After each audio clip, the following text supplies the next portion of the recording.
Hello, boys and girls. Welcome to the Tech Town Square. Your loyal host, James Azar, Eddie Doyle. Eddie, how's it going, buddy? It's fantastic, James. Here we are again, my friend, having fun. Hey, let's get this boring disclaimer out of the way, shall we? Let me read it, and then Please do. we're done. We got some exciting stuff to cover. Look, I've got to put my glasses on to read something about 2 feet away from me nowadays. This is what happens when you're in lockdown the whole time. I'll talk about that in a second. Okay, this podcast is prepared and accomplished by myself, Eddie Doyle, and James Azar in our personal capacity. The opinions expressed in this conversation and any written communication hereafter specific to this podcast are the author's own and do not reflect the views of our employers, our corporation, or any other entity. There we go, my friend. We're free.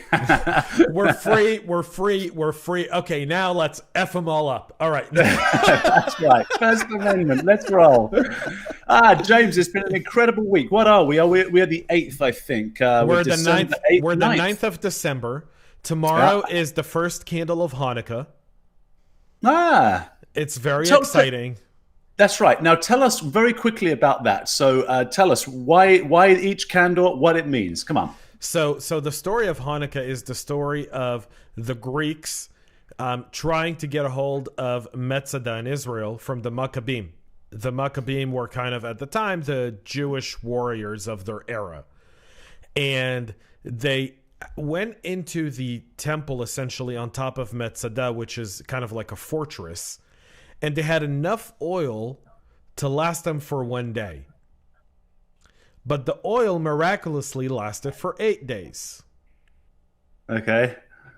So that's why we celebrate Hanukkah, and it's 8 days. That's why we light candles, because they had a little bit of oil, and that little bit of oil lasted for, instead of lasting for one day, it went on for 8.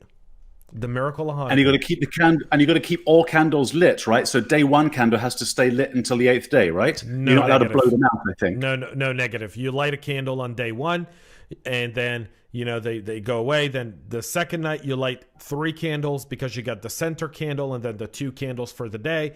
Third day, Okay. and then on day number 8, your entire menorah is lit. But I thought it was sacrilegious to blow them out. Aren't they supposed to be That's held only there on, for that's only on the Shabbos. the what? Which one's that? Only on Shabbat. Only on Friday night. On Friday night, you don't blow out your candles. Okay, on Friday night. All right, fantastic. All right, my friend. Well, there we are. That was our you're lighting a Jewish candle. lesson. That was our Jewish lesson of the day, folks. Being that you're from Jersey, you should know better. That's pretty much Jewtown.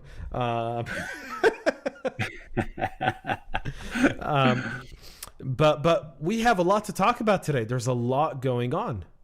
There's a lot going on in the cyber world and the cybersecurity world. We've got, Foxconn, the massive organization that manufactures, I think, probably most cell phone components in the world, got hacked this week.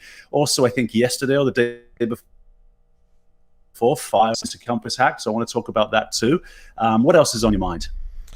Well, let's get started. I am commenting below to let people know you can join the conversation. You can comment below. We're monitoring it. We'll answer your questions live. The whole point of our format is for those watching to interact.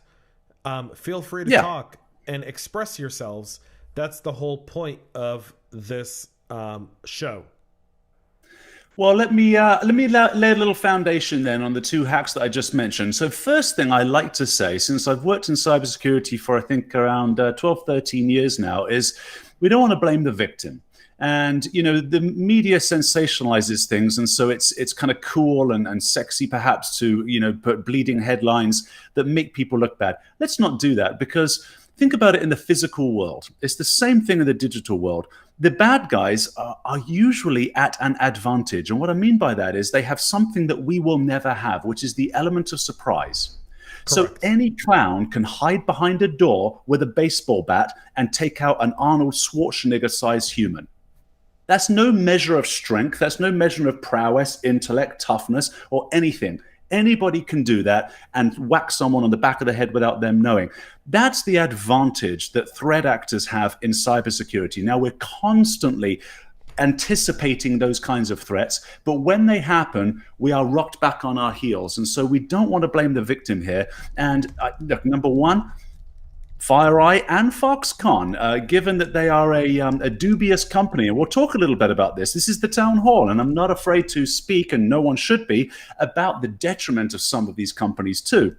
But on the side of the hack, I feel for them, but let's take some lessons from this and let's discuss in the town hall what the implications mean of those hacks. So for the audience members that are like, who's FireEye?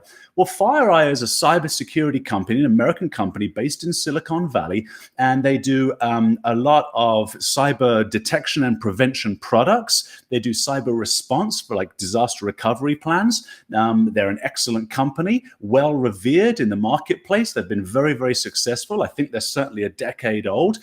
The problem with them getting hacked is it's not just them being hacked. It's the fact that the hackers were able to steal tools. Now, this is where it starts to impact the town square. You people, the population, because companies like FireEye have developed tools to be able to trace and attack the bad guys, to be able to stop the bad guys from attacking them. And they put these products and services in place at enterprise and medium-sized corporations across the world, certainly mostly across the United States and in North America. And so now that the bad guys have stolen those tools, what does that mean for the customers who are using their products? What does it also mean for other organizations or individuals that might be attacked by some very advanced tools that this incredible company built? So that's one.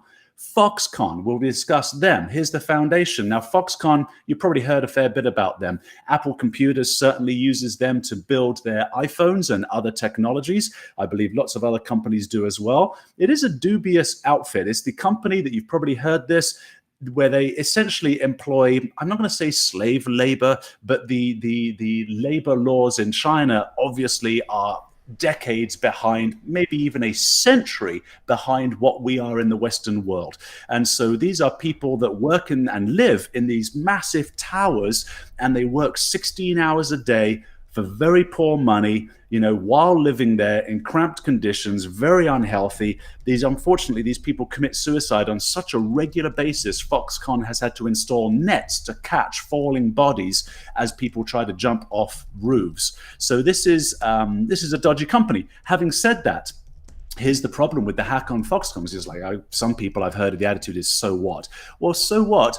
There are chip designs that American companies like Apple have invested in and invested tens and hundreds of millions of dollars, sweat equity, our own investment, designs of chips, and have those been stolen? So far, we've seen a few things on the dark web for sale that have been from this hack in Foxconn. We're still trying to figure out exactly what they might have gotten, but this is industrial espionage by hackers now selling our secrets on the dark web to whomever will buy them. And they'll be dirt cheap on the dark web, because the kind of people who are buying them, what kind of person is going to do that? So that's either a dubious company themselves, or it is also legitimate companies, but they take massive risk. And so they're not getting top dollar for this. So imagine you've just developed a chip for tens of millions of dollars. Here's the design. As the threat actor, I'll take $500,000. I'll take $1 million. I'm just making numbers up here.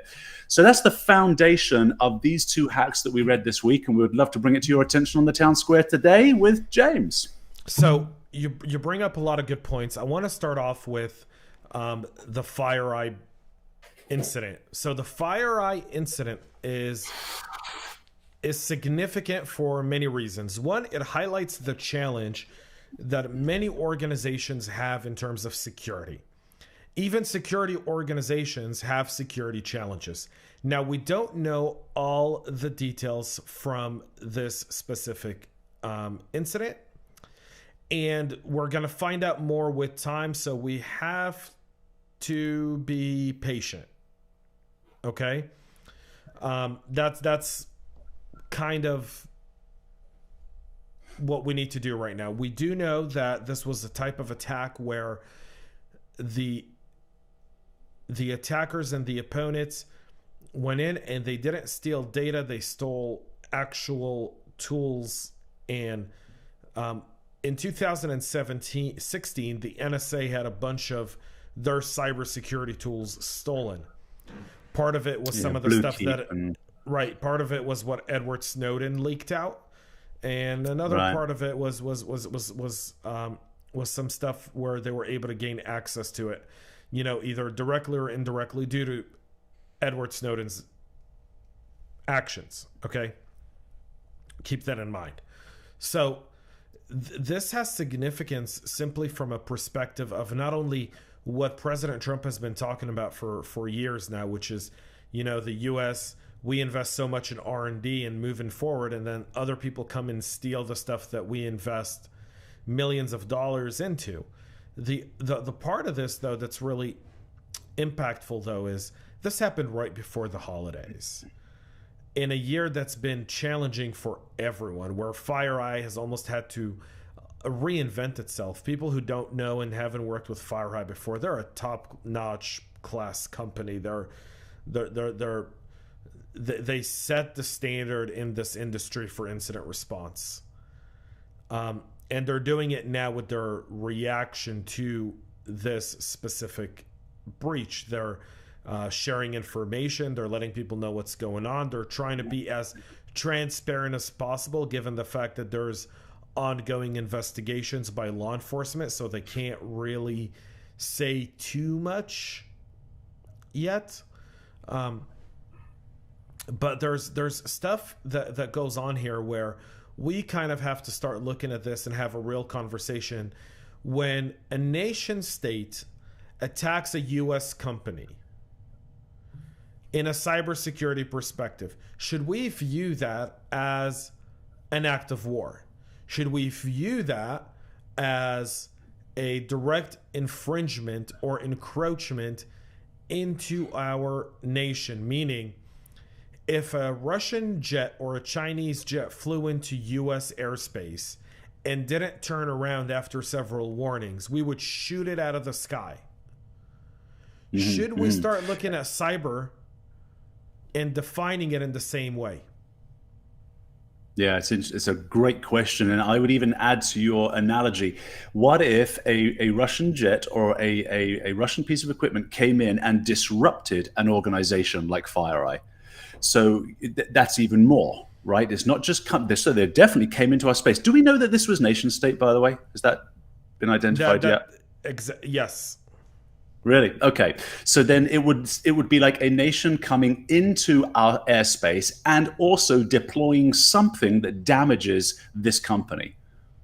So a little bit more serious, and that would be an act of war, right? I believe if a Russian jet flew into American airspace, would that be considered an act of war? I'll Google that while you're chatting. Let me have a look. So a Russian jet encroaching American airspace is not an act of war, but they do get escorted, meaning they typically fly out fighter jets that either escort the jet or threaten the jet with military action until the jet, gets out of its trajectory, meaning, until it leaves and shows that its heading is outside of U.S. airspace.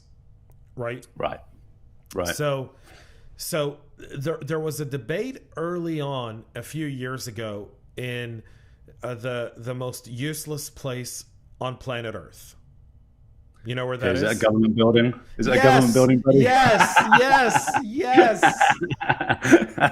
This is why I'm a small government guy, man, because you're right. You can't get it done. It's enterprise that accomplishes it. Go on then. Talk to us about this. So about 3-4 years ago, there was a discussion around, especially around the Equifax breach, of whether or not Congress should pass a bill that says if you target any organization at all within that is considered critical infrastructure in the U.S., so it'd be banks, our electrical grid, and so forth, that is an act of war.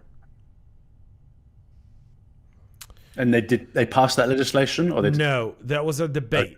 Now, there's a good side to that, which is the deterrent, kind of like the death penalty.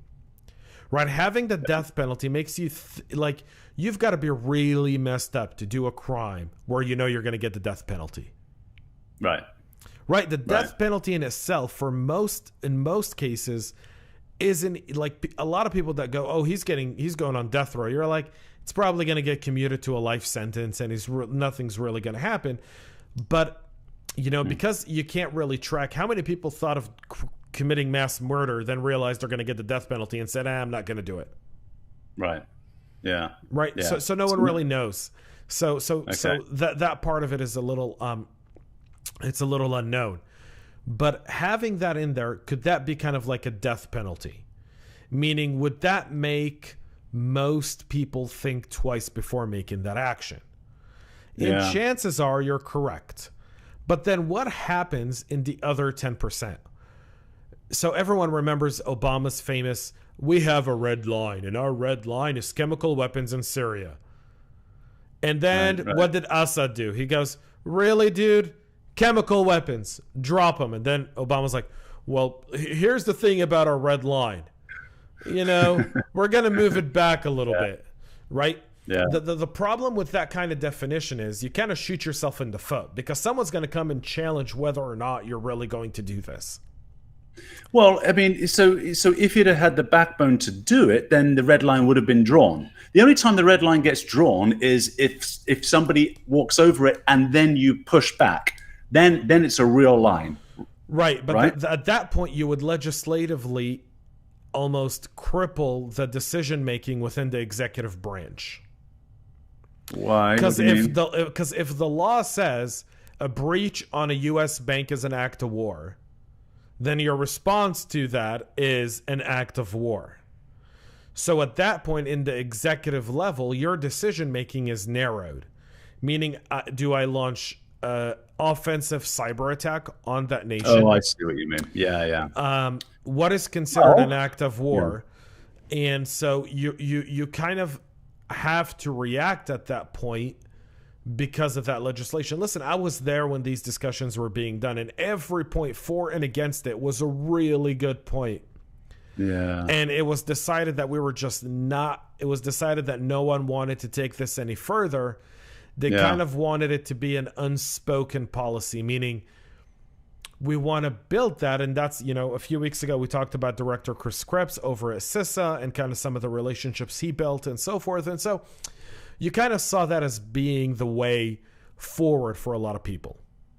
So is there a policy right now in the US where if a nation state, in this case, attacks a US corporation, there is a consequence? Is there a policy for that? Because if there isn't, then certainly there should be something. It doesn't have to be act of war, but it should be, if you do something like this, here's a laundry list of consequences. That at least will weed out the noise. I would think Russia, China will still take the risk there, probably North Korea, he's got nothing to lose.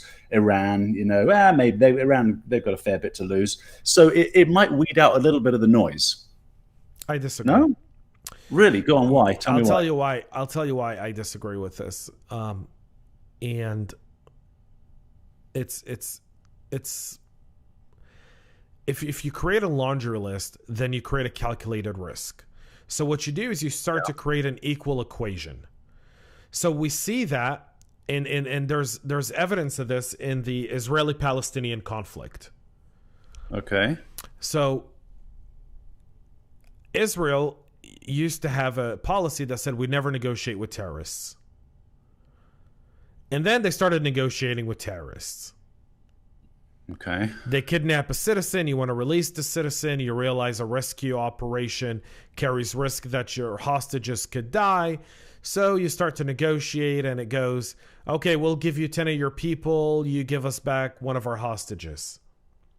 In the most recent trade for the captured soldier Gilad Shalit in 2014 that spent 5.5 years under Hamas captivity in Gaza, Israel released 1,200 terrorists, convicted terrorists, some of them with blood on their hands. Yes, this is a bad laundry list. So, but that laundry list was established by Israel and the Palestinians in a way where now they knew kidnapping a soldier is worth something.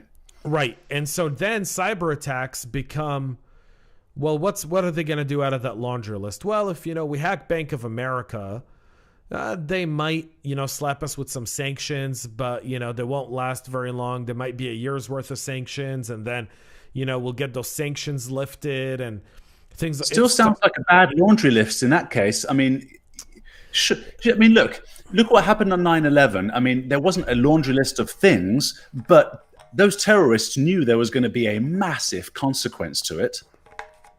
Right. So as long as what I'm saying is we should, as the good guys too, we should let the world know, look, if you're going to do these things, there will be consequences. And right now, if there's none, well, there's none. And there are no consequences either. Nothing happened after North Korea hacked Sony, right? It cost them $100 million. North Korea didn't hack Sony. Guardians of Peace hacked Sony. Okay. Is that not the same thing? We'll get into that another time. Yeah, we'll get into that another time. That's okay. Just that is no. But the point is, there was no consequence to it that I'm aware of. Well, there wasn't a consequence when they hacked it because guess what? There was no reason to have a consequence. Sony's a private corporation. It's a multinational corporation. Yeah. Right. You know, there was a consequence to so the Internet Research Agency of Russia, the top disinformation campaign. Communists and Marxist policy are very good at disrupting society. This is why Marxism has just held on for so long, is because it's brilliant at forming an ideology that can split families, let alone entire nations and people groups. So after the Internet Research Agency, which is the Russian version of the NSA, after it was discovered, their number one disinformation campaign in 2014, which was Black Lives Matter, for 2 years spreading all this information, and then you hear all this rhetoric about Russian interference in the election. We responded with a cyber attack, and the NSA took the Internet Research Agency, RIA, offline for, I think, 2 weeks. It was a very big deal. Maybe not 2 weeks. I'm going to Google that while you chat. So there, that wasn't outlined as a laundry list consequence, but it was a consequence, and it had to be for our democracy's sake. There isn't for this other stuff. There should be. So, yes. Yes, yes, yes, and yes. So let me explain. Okay, let me explain. There's a thing with that. If you write down a set of responses, if you create some policy, what's going to be expected of you is that policy might get retrofitted backwards. So remember, for everything people do to us, we probably do to them. Yeah, hang on. I kind of don't like that though, because I'll say we're the good guys, and everybody, everybody thinks they're the good guys. We really are the good guys, and I'll have to argue that point. So I don't care that if we have a policy, it risks them doing it back to us. That's irrelevant to me. What do you think? If they do to us, we do what they do to us, we probably do to them. When we create a laundry list of things, we create some value of trade, and then we start to create some level of recuperation, meaning, yes, you do this, we're going to respond this way. So when we do this, you're likely going to respond this way, and it becomes a tit for tat, pushing the line. Eventually, it leads to something greater. But the U.S. has a clear separation. FireEye, Foxconn, which is a Chinese entity, but only their U.S. entity was held ransom for $34 million. Extremely, extremely awkward, by the way, that happened. You know, and not their, for example, Chinese entity or their Indian entity. You know, these guys have factories everywhere. So very, very interesting that, you know, after a presidential election, after supposedly the Chinese puppet, who is Joe Biden, who's owned by China based on recent reports, and his son is owned by China, according to a professor out of China who talks about the fact that Hunter Biden's money comes because China greenlit his deals. All of a sudden, they target one of the biggest manufacturing plants that President Trump brought into the U.S. to produce one of the most sought-after electronic devices that are used in the U.S., being iPhones. I hadn't made that connection. Well done. Really? Yeah. So it's very, very interesting to kind of see that being put aside. Could that be a way to hinder Apple? Or could it be whoever the threat actors in that ransomware attack going, Foxconn isn't going to pay $34 million. Apple will negotiate and probably pay some of it, because Foxconn, if Foxconn isn't operating, it means $2.5 million of lost revenue a day for Apple. Do you see? I say Apple shouldn't pay. What do you think? When it comes to ransomware, I say no. I don't think anyone should pay. I don't think anyone should pay ransom. I mean, I'm dying to see one organization, and I think there's been a few that have done this, where hackers locked down their systems and they said, oh, you want, 50 Bitcoins? Fine. We're turning around. We're going to give 50 Bitcoins to anyone who gets our data from the dark web, who exposes these hackers and puts an end to their tools. Remember Mel Gibson's movie Ransom, where they kidnapped this kid and he went on TV and he put $5 million on TV and he goes, hey, kidnappers, this is the closest you'll ever get to this money.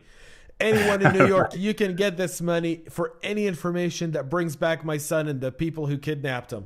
And he turned the table. Right. He made those people, he made everyone go on a mission to find those people. And I wonder is if we did a reverse ransom, would that be something? Idea, right? Would that be something? Would that be? I mean, if it's successful once, meaning if a bunch of security geeks and researchers and CTI guys and red teamers and blue teamers all go, all right, guys, let's go in. They're going to pay us $500,000. It's 50 of us. Everyone gets 10 grand.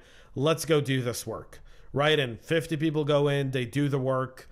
And they find it, and they not only disable the tool to bring back some of the data to bring back continuity, but they expose the people who did it and some of that stuff. They've done a huge service for the industry. They've also made other threat actors think twice before doing it, because now it's been done and it's been executed. Right. That would be very cool. And there's a bunch of nerds out there that would love to go threat hunting.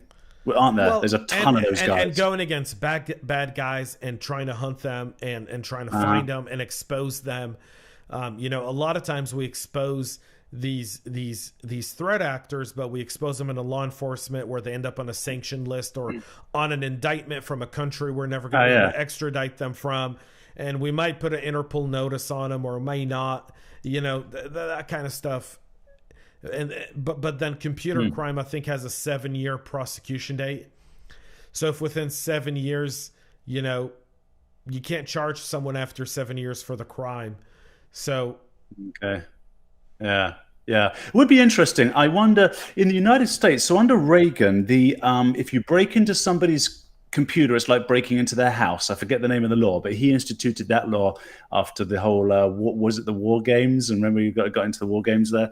But that's what instituted there. So, but I think that if you were hacking outside of the US to the threat actors, who mostly are Eastern Europe, Russia, China, Iran, these kinds of areas, is that illegal? I don't know. But a lot of people would take up that challenge, man. That's a really cool idea.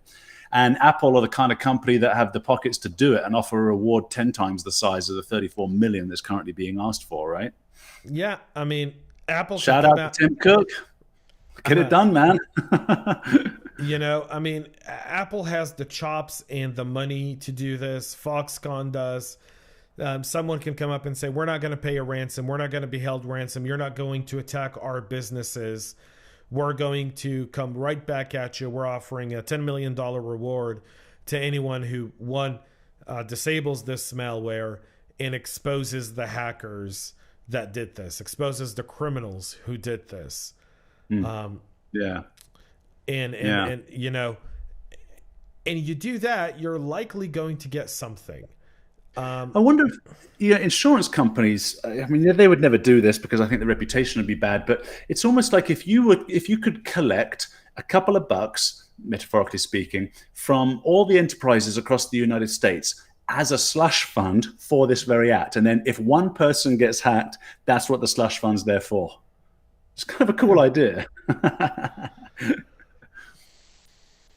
I mean, the one thing about the FireEye thing is that they stole tools that those guys used as part of their penetration testing of organizations they worked with. Yes. Now, how much do you know about this? Because I don't know too much, and I would like to understand, what do those tools do and what could they do in the hands of the threat actors? So reportedly, I don't have this confirmed, but reportedly some of the red team tools that they stole, red team meaning people who are essentially ethical hackers, were tools that were being used on US government and other government networks. So they were using a different set of tools as part of their red team testing into specific government networks. And so that's the danger there. So if those tools are being used on a government network, does that mean that they now, let's say if as the investigation goes along, all of a sudden they got access to all the FireEye government entities that they were doing this pen testing for, and let's say they now go and they understand, that they found documentation that gives you access into those networks, and now they're able to go in with those tools, which would essentially almost be undetected because they're security tools, and you realize all the defenses that are in place. Could you do stuff? Yes, absolutely you could. Some people blame Russia. I've seen some people blame China. FireEye hasn't named an organization, and I don't think FireEye will. That's going to come from the Department of Justice and the FBI as they conclude their investigation and their fact-finding mission of this. But it's a very interesting thing. With the government ties, what people should also remember, so this is 6 or 7 years ago, maybe a little bit longer. Do you remember all the back doors that were exposed? Actually, it might have been in Snowden's documents, or it might have been in another leak. But anyway, so what a lot of companies were doing back then, and I'm not saying this is FireEye, but I do remember that Juniper Networks was one of them. I think Cisco as well. A whole whackload of well-trusted companies had been, I'll say, pressured by the intelligence communities in the United States to put in what's called a backdoor. So that, and look, I understand why. If you're in the intelligence community, you're going to want to understand what kind of traffic is flowing. Where's this information? What are people talking about? What are terrorists talking about? I need to be able to see this. So, US companies, would you please give us a tiny little portal that only we only have access to? And it's going to be well engineered so that only we are the ones that have access to this. This might have been part of Blue Keep, James. This is quite a while ago. But in actual fact, what happened is those tools were, or that information was leaked, and those back doors could have been used. Don't know if they had been. Maybe they have been used by threat actors. So very, very bad idea. Now, with the FireEye breach, even if there aren't sort of, I'll call it nefarious backdoors, as you've pointed out, they at least have a weapon now. The threat actors have a weapon, right? So these are penetration test type tools, and this weapon is probably more intelligent than the average because it has already been used to try and test US government facilities. And so if you think about it from the standpoint of conventional weaponry, it would be kind of like having the combination to the safe and then putting a gun in the hand of the assailant just as they walk through the door. So yeah, it is a big deal. It is a big deal, and we'll see how it unfolds. Well, the other thing that's really making news over the last few hours is the antitrust lawsuit against Facebook by 48 states. So, okay, go on. Trending now on Twitter is the hashtag delete Facebook. Also, essentially today, the FTC and 48 attorney generals of the U.S., bipartisan, have all launched a antitrust lawsuit against Facebook, essentially saying that Facebook's business practices and the way, let me quote this. The statement released says the following: Facebook has used its monopoly power to crush smaller rivals and snuff out competition, all at the expense of everyday users. Facebook's, in response to the lawsuit, said years after the FTC cleared our acquisitions, the government now wants a do-over with no regard for the impact that precedent would have on the ... business community or the people who choose our products. Let me go to ABC for this real quick. I know I should do better, but we'll go to ABC. This is, it can't be any bad. So it can't be worse than other sources. All right, so here we go. For nearly a decade, Facebook has used its dominance and monopoly power to crush smaller rivals, snuff out competition. This is according to Attorney General James of New York. Today, we're taking action to stand up for millions of consumers and many small businesses that have been harmed by Facebook's illegal behavior. Facebook used its power to suppress competition so it could take advantage of users and make billions by converting personal data into a cash cow. How has that hurt other businesses, unless they are businesses that have wanted to compete with Facebook and Facebook pushed them? That is a great question, and I don't know that this lawsuit is going to go anywhere. I mean, I think this is more about the government tying up Facebook in litigation until Facebook is beaten to follow some woke standard. Because of all the social media platforms, Facebook might be the only one that isn't doing what Twitter and YouTube are doing.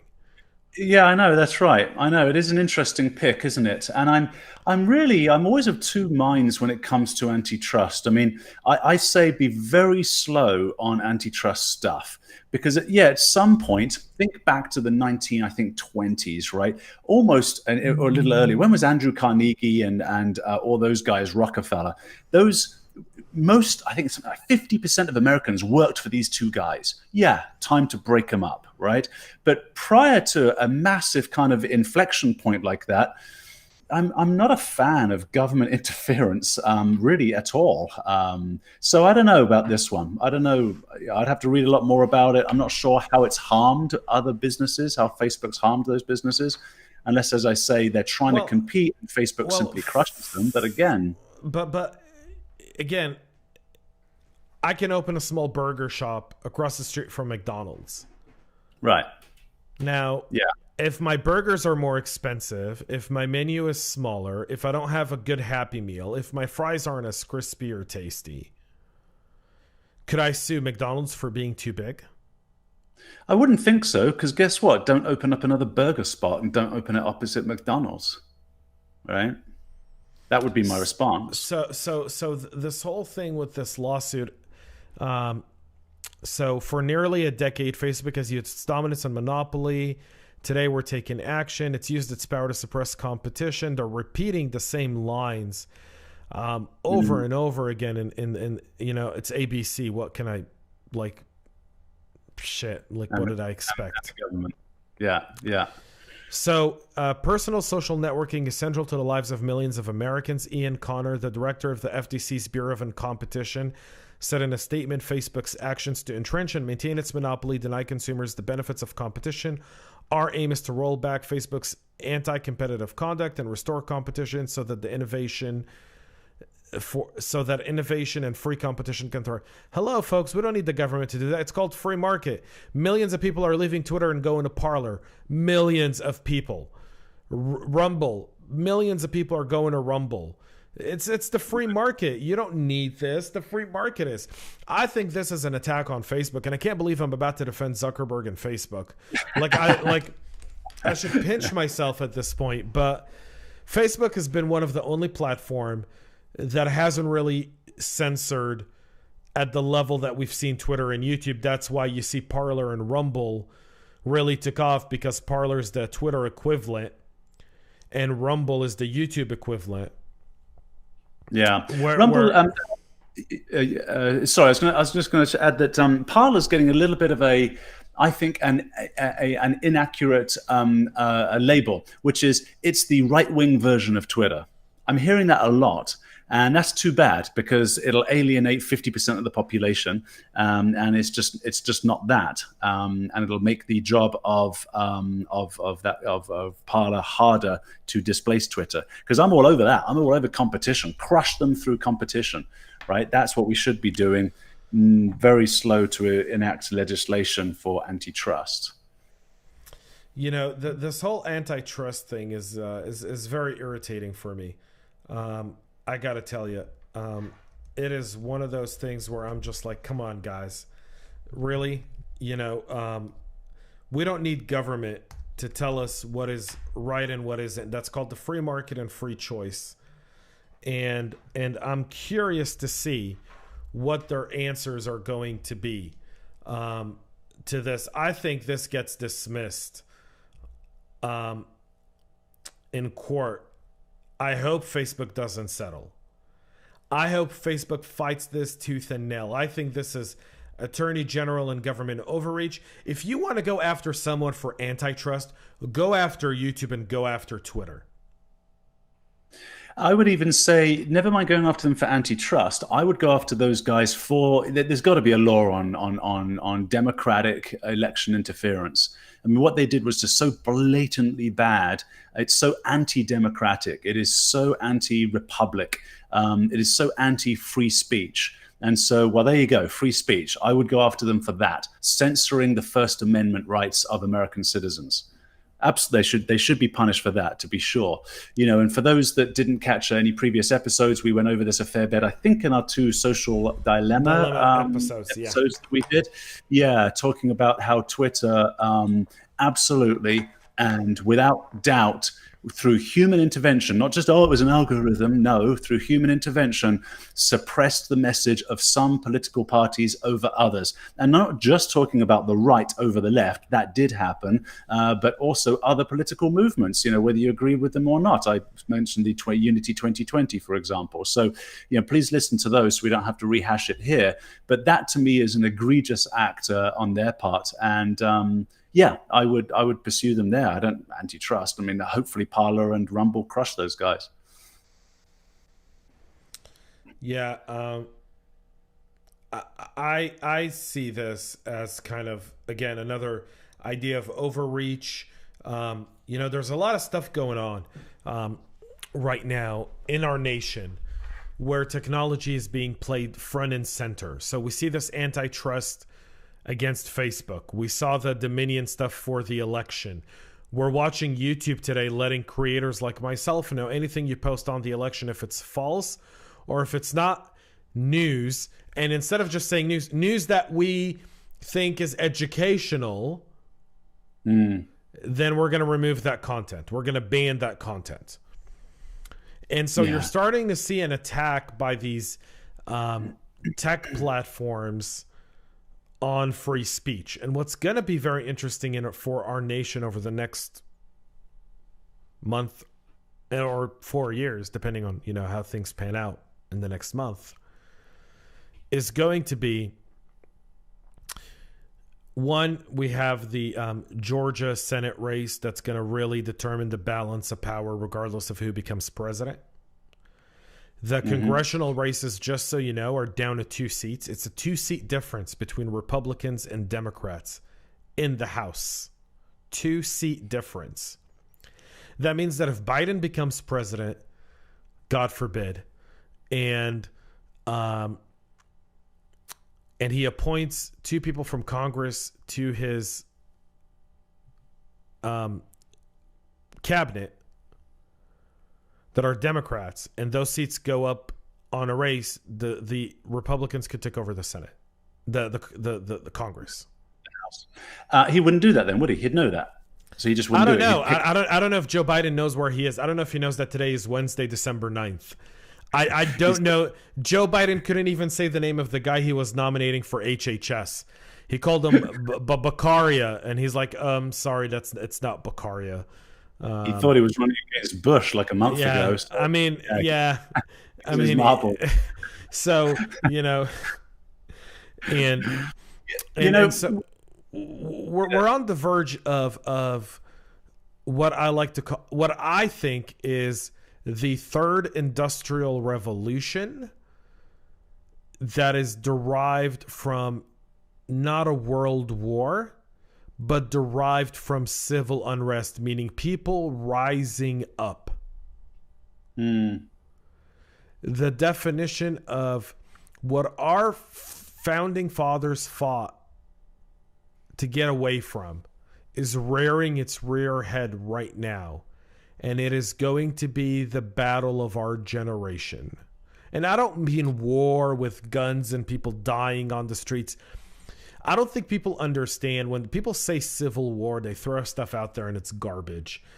I'm talking about the idea of civil conflict would be in the idea realm, in universities. That's very cool. In businesses, in the legislature, and in leadership. And Yeah. we used to say, I don't know if you remember this, Eddie, 20 years ago, people used to laugh at Americans and say most Americans didn't know who the president was. You remember when Leno would send people out on the street?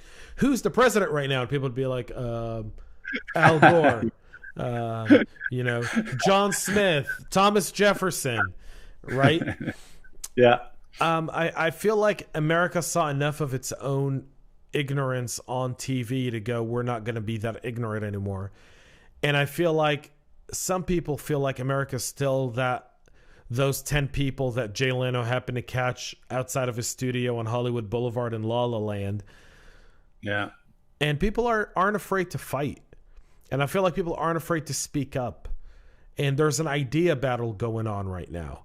And that idea battle is derived over power and control.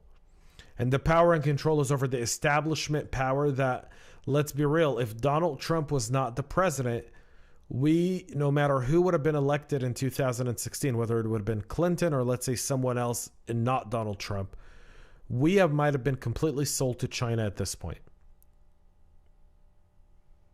What do you mean? Expand on that. So I referenced this earlier in the show. There was a Chinese professor that gave a lecture that was posted online. That was Sean Hannity had it on his show yesterday. Okay, yeah, I heard about it, but I didn't watch the show. So yeah, go on. What was mentioned? So the guy talked about how China has infiltrated every level of government in the U.S. Okay. From mayors and city councils to congressmen to the highest level of power. He mentioned Hunter Biden. He mentioned that a Joe Biden presidency would be good for China. He said that the Trump administration was the first administration ever where China had no one there that they could call on to advocate for China within the administration, meaning people that everybody, took China money. So had Donald Trump not come in 2016, and I didn't vote for Trump in 2016, so I just want to make this clear. I did not see what is happening today, but I see now what is happening. If Donald Trump had not done that, then you could have had whoever the president would have not been tough with China. And whoever the politician have come through because of Donald Trump, whether Trump is inaugurated on January 20th or Biden is, you are going to have opposition to China going forward. So Daniel Radcliffe, he's the head of the DNI, the Director of National Intelligence, came out and said China's been running operations within the U.S., counterintelligence operations, targeting congressmen, mayors, and one of the spies that was exposed with a report by Axios. So Axios is not a right-wing media source. It's not a Trump. Axios is as left-wing as it comes. In most cases, and I hate to say that, I hate to do that, but they're very liberal, and they're not liberal. They're very leftist in some of their viewpoints and the way they cover stories. So Axios comes up with this story, and they show this Chinese spy named Christine Fang that allegedly was sleeping with current congressman and fart boy and former presidential Democratic Party nominee Eric Swalwell. Remember the guy that farted on TV? No, I don't remember that. So in the Democratic primary, they had a guy. Look it up. You guys can see it. Yeah. Look it up. Just Eric Swalwell fart. He was doing an MSNBC episode, and midway through the episode, you see him go. You hear, and he does this like moves around. Not thinking of his girlfriend, man. I think he thought it was going to be like a silent one, and he ended up getting like a really loud and noisy one, and he just kept talking like nothing was going. But you can tell at his face that it was a fart. They tried to say it was a chair moving, and you're like, that was no chair, man. So that Rex's public relations, but now it turns out that he's having an affair with a Chinese spy. Is that right? And the Chinese spy had an intern in his office.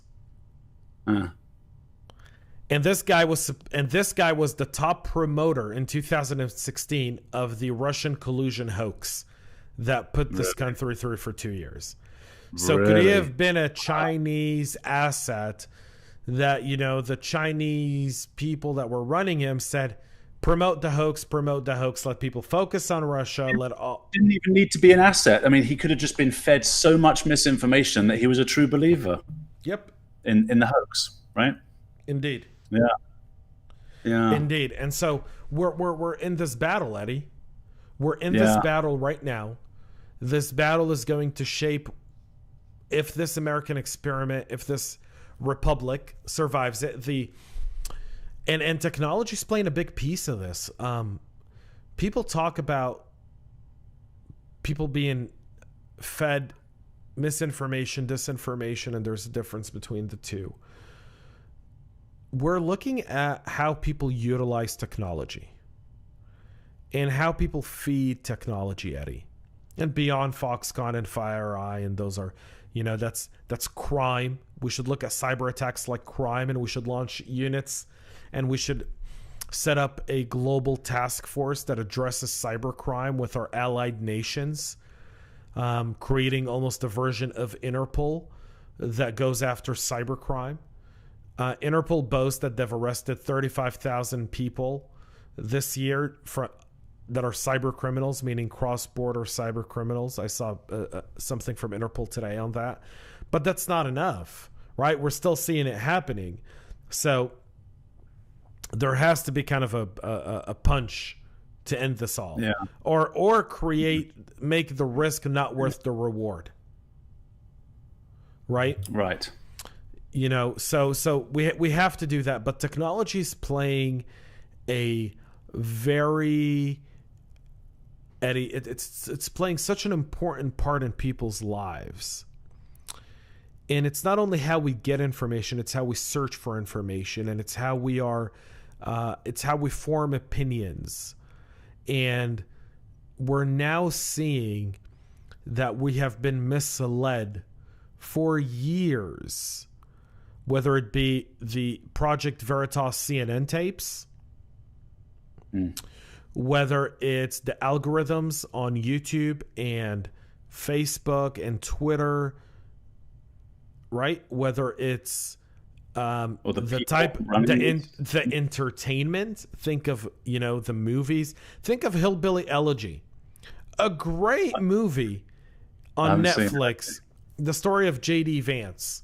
J.D. Vance is I don't want to say a conservative, but he's a conservative-minded Washington Post writer. Okay.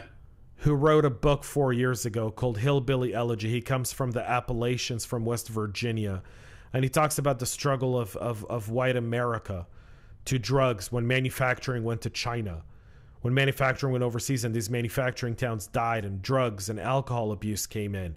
And people lost their jobs and people lost their self-respect and dignity and livelihood and all of that. A really good movie. Netflix, Hillbilly Elegy. Great film. There's outrage over the film because they go, well, they're still white, so they're better off than everyone else. They've got white privilege. Right? But the thing about it is, we've reached a point now where you talked about Parler, and people saying Parler's this right wing. It's not. Parler is. It's not. I know. Yeah. Listen, I'll tell you something. My wife had the most had a very weird experience on Parler the other day.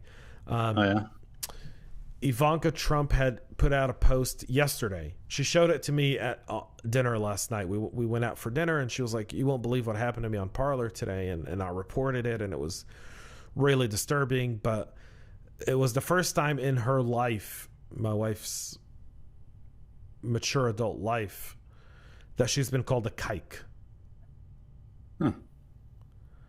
I've never actually heard that word, so I don't know what it means, but I'm sure it's horrible. But anyway. It's the equivalent of the N-word for a Jew. Oh, really? That's unbelievable. Okay, so go on then. What was this idiot's reason for doing this? His reason for doing this wasn't really a reason. It never is. But he called Ivanka. He said he launched a conspiracy theory of how the Jews are responsible for COVID-19 and they stand to make the most money from the vaccine, and it's all a Jewish conspiracy. And the guy's profile was full of neo-Nazi propaganda. All right. Right. And so she goes, I reported it to Parler, and I think Parler should delete his profile. And I was like, I hope Parler doesn't. Yeah, I know. And she went, how could you say that? And I said, free speech. Yeah. The positive note on that is you gotta, that arsehole just identified himself. It's like, could all the arseholes in the room please put your hands up? Most people won't. But by allowing free speech, it's me over here. I'm the guy, right? So this is the upside of allowing horrible free speech. Right. But free speech is free speech, right? So another thing is Chris Krebs is now suing the Trump campaign, Newsmax, and a Trump lawyer for defamation. Really? Wow. Very interesting. I think I didn't put Chris Krebs as a guy who was a political guy. I never caught him as political, but this move seems to be extremely political. Why would you sue? Why? Well, because if they're trashing him, if they are, he's got a legal right to have his day in court to say, hey, they were trashing me. A judge decides yes or no. And if it's a yes, there's a consequence to that, right? He's got a right to sue people for defamation. That's all part of, the First Amendment and your right to, as a consequence of the First Amendment. No? So let's talk about something else that's trending. Hunter Biden. You know that Hunter Biden is now under investigation, a federal investigation into his tax affairs. Well, here's something. Okay, awesome. So here's something very interesting. The media and pretty much everyone killed the Hunter Biden laptop story, and in fact, Ari Horowitz did a whole story the other day. You guys can go look it up, where he was on the streets and he was reading quotes from the Biden email story and stuff that Joe Biden said to people who said that they voted for Biden. And he said, would you change your vote? And they said yes. So we know that the suppression of the stories would have made people not vote for Joe Biden. Okay. But here's the theory. Call it conspiracy or not. They killed the Hunter Biden story just long enough to get Joe Biden elected, to increase the investigation into Hunter and Joe Biden, to then go ahead and impeach Joe Biden and make Kamala Harris president. What's interesting about that is that, let's say we're in conspiracy land. The whole Kamala Harris being president thing, that's interesting to me. I think, number one, Joe Biden is the presidential pick, really. Number two, Kamala Harris is the VP pick, really. I mean, to me, there were many other candidates who were much more well qualified. I think these are the people that toe the line that were doing back alley deals. So I can buy the fact that there is something going on. That's an interesting premise. Yeah, that's super. So think about it. Kamala Harris called Joe Biden racist on the debate stage, dogged him. But she was the most politics. But she was the most liberal senator in the U.S. Senate. She was even more liberal than Bernie Sanders.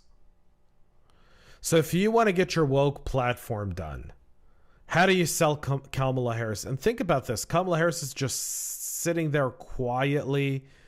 But when have you ever seen a president and a vice president share a stage at the same time together?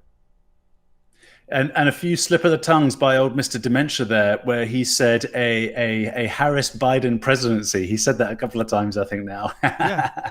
That's just like, He's also said that if he had a disagreement with Harris, he would resign, right? Yeah. So look, I'm not trying to be conspiracy, but you start to add pieces together. You take, some intel background and you start to go, well, if you had a plan and you wanted to get someone extremely woke, extremely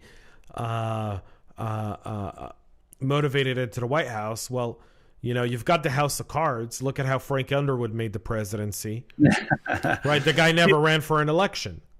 All right. So, and I must admit, I lean a little bit toward conspiracy theories because I think they're fun. Where they always trip up is, well, actually, who's pulling the strings then? So on this scenario, who would want that woke, Harris presidency? There has to be some massive puppet master, and I can't see who that would be. George Soros. Does he really want it that woke? Is he that left? I mean, we're going into George. So there's a real. So you lived in Canada. There's a very funny picture of Dominion machines being tried out by Justin Trudeau. There's a picture of Justin Trudeau voting on a Dominion machine, kind of like in a sample. You know who was with Justin Trudeau at Dominion headquarters? Really? Was he Soros? The son of George Soros. Yeah, I don't know, man. I mean, isn't he just? And George Soros would love nothing more than to break apart the U.S. George Soros is not a good guy. I mean, the guy made his money not in good fashion. Well, he made his money shorting the British pound. So you say not in good fashion, but because he made $1 billion on one trade, right? That was shorting the British pound. I think that was in the late 80s, like 87, something like that. Well, how did he get the money to short that trade? George Soros's financial, kind of the way he made his money was post-Holocaust. The guy stole from Jews as a Jew and started building his empire. Y'all got to read about George Soros. Okay, I do then, because I have read about him. I didn't read that, so okay, that's kind of interesting. George Soros manipulated. It started with the Hungarian currency in Hungary post World War II. Then it went to the Czech currency, and he crashed nations, brought them to the level of. That's why the British made him. Yeah, because he shorted the pound, and it hurt their economy big time. Yeah, he went to the London School of Economics and had a certain unique knowledge when he came to Wall Street of how the markets in Europe ran. So I read a biography of his many, many years ago, but it was very much we'll paint you in a good picture biography. So I haven't read these things. I can't buy though that he wants to turn America around or really cares that much about that. I'm sure he cares about the system. Disagrees with it, and he's a socialist. I get all that. Well, because think about it like this: if you're a big manufacturing guy, making Americans stop to being look, China, 1.3 billion people, communist nation, people barely have any rights, right? People don't have any freedoms in China. There's barely any middle class. COVID has played perfectly into this. I mean, we can go into this for hours, right? But there's a bunch of different things here that are happening where if you critically think about them, so you critically think, you go, what is the deal here? And the deal here is to enslave the world or enslave most of the global population to massive corporations. Well, on purpose, or is it just the way the world's working out right now? Well, let me tell you something. In communist countries, Russia, China, North Korea, Iran, Venezuela, we've seen the fact that when you nationalize business, when government starts to run everything goes to shit. The only difference with China is people needed cheap labor. And China needed money, and China needed a way to feed its people so that they don't overthrow it. Right? Yeah. But look at Go ahead. No, I was going to say, these are all dictatorships. I can't see George Soros having the motivation to be a dictator. I mean, isn't he just sitting It's not George Soros. It's his financial ways. You crash the dollar, you crash the U.S. economy, you have government take over business, government runs the business to the ground. A company that was worth $100 billion is now worth, after government gets a hold of its hand, $10 billion. I come in as George Soros, I take it over at $10 billion from the government, they privatize it again, right? And now I've taken $100 billion, and now I can speed it up, ramp it up, and make $90 billion. While all the people I'm enriching myself, I'm enriching some of the people around me, and you and me, Eddie, we're just simple peons that are barely making ends meet, but we're just happy to have a job at that point. I know that he has been paying for left-wing judges across the United States for, I think, now a couple of decades to get elected. So he's been contributing to their election platforms. So to be sure, he's heavily involved in promoting socialist policy, socialist politicians and judges especially, which is massively influential. I can't yet make the leap to that. right? I can't make. I mean, he's already made billions. How much more will it? What Well, difference? it's about control. So it's about control. So if you're George Soros and you control Hong Kong and you have interest in China and you've got interest in Russia and you've got interest in Eastern Europe and you've got interest in parts of the Middle East and you've got interest in parts of Southeast Asia and you've got interest in parts of South America, and you're looking at the US and you go, this is where I can really hit a home run. This is where I can be a Rothschild, where I can own it all. And remember one thing, power is addicting. We see that oftentimes with characters in books, and we see that with even real. Napoleon trying to invade Russia was the worst mistake of his life. It was the same one that Hitler had. Hitler knew Napoleon couldn't make it into Russia. That's where Napoleon fell. Hitler also invaded on Napoleon's anniversary date. I think so. I think that's right. He was that arrogant. Power hungry. Yeah. Power gives you the ability to think. And the one thing that you see from some politicians and some people who, you know, the Gavin Newsoms, the Andrew Cuomos, and all those guys. Oh, yeah. The power's out of control. And here's the thing. We as the people have more power. Our Constitution, our Bill of Rights starts with we the people. Hold these truths to be self-evident, that all men are created equal. We the people. Right. And I feel like America is on the verge where you're seeing the woke slowly start to strip away. And remember one thing, that everything that's happening right now from a technology perspective, all it's doing is you've got people that are leaving Twitter that are leftist and going to Parler. Not because they're trying to troll people from the right, but they're going like, even this shit is too crazy for me. Yeah. Right? Yeah. So there's people there's all kinds of people leaving Twitter and going to Parler. And I'm afraid so a shout out to my liberal friends out there.